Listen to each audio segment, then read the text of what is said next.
الرجيم بسم الله الرحمن الرحيم الحمد لله رب العالمين والصلاة والسلام على سيد المرسلين وعلى آله وصحبه أجمعين নওডাঙ্গা school and কলেজের একাদশ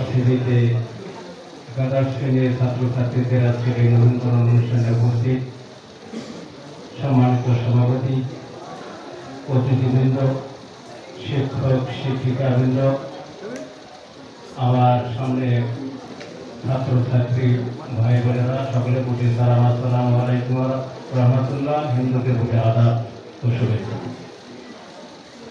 আমি বক্তব্য অনেক হয়েছেন, আমাদের সময় হয়েছে, আমি আমার বক্তব্য না, তবে একটি কথা বলবো, ইকরা বিসমি রাব্বিকাল্লাযী খালাক। আল্লাহ পবিত্র কোরআন শরীফের প্রথম আয়াত 5টি আয়াত নাযিল করেছেন, তার প্রথম আয়াতটাই হলো ইকরা বিসমি রাব্বিকাল্লাযী খালাক। পড়ো তোমার প্রভুর নামে যিনি তোমাকে সৃষ্টি করেছেন। তারপরে প্রথম কথাটাই হলো পড়ো, পড়তে হবে, পড়ার কোনো বিকল্প নেই।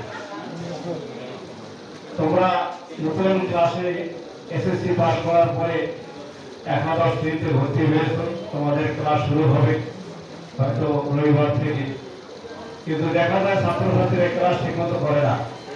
কিন্তু এইটা ছাত্রছাত্রীদের কাজ, ছাত্রছাত্রীদের কাজ করা, কাজ হলো পড়া, অধ্যয়ন করা।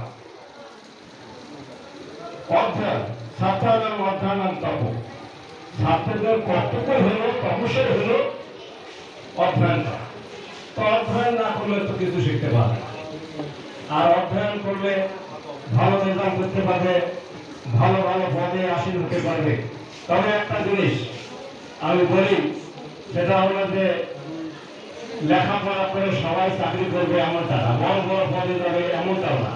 কেউ রাজনীতিবিদ হবে, কেউ ডাক্তার হবে, ইঞ্জিনিয়ার হবে, কেউ কৃষিবিদ হবে, কেউ ব্যবসায়ী হবে, কেউ সাংবাদিক হবে, কেউ শিক্ষক হবে। বিভিন্ন পেশায় এই ছাত্ররাই কিন্তু ব্যক্তিত্ব হয়ে থাকবে।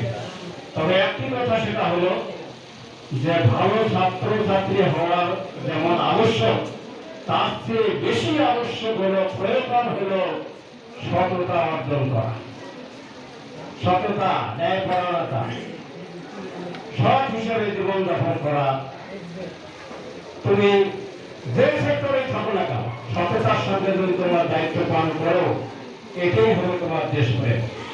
আর সৎ লোক একটা দেশের সম্পদ। যদি সৎ না থাকে তাহলে দেশের কোনো অস্তিত্ব আমার থাকে না। আমরা বিগত 16 বছরে দেখেছি, 17 বছরে দেখেছি, অনেক শিক্ষিত লোকরাই তো এই বড় বড় পদগুলোতে আসীন ছিল। একদম সচিব থেকে শুরু করে একদম নিম্ন পর্যায়ের কর্মচারী পর্যন্ত। এরা কি লেখাপড়া করা লোক না অশিক্ষিত লোক? তারা শিক্ষিত লোক, বড় বড় ডিগ্রিধারী লোক, যারা এমপি মন্ত্রী ছিল, যারা তারা ডিগ্রিধারী লোক।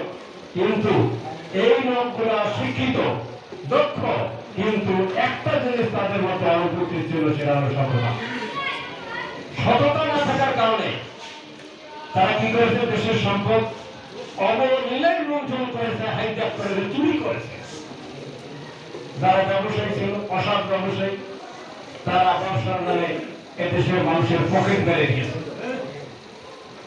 তো এই জন্য একটা লোক শিক্ষিত হওয়া কত জরুরি, তার চেয়ে বেশি জরুরি হলো সততা অর্জন করা।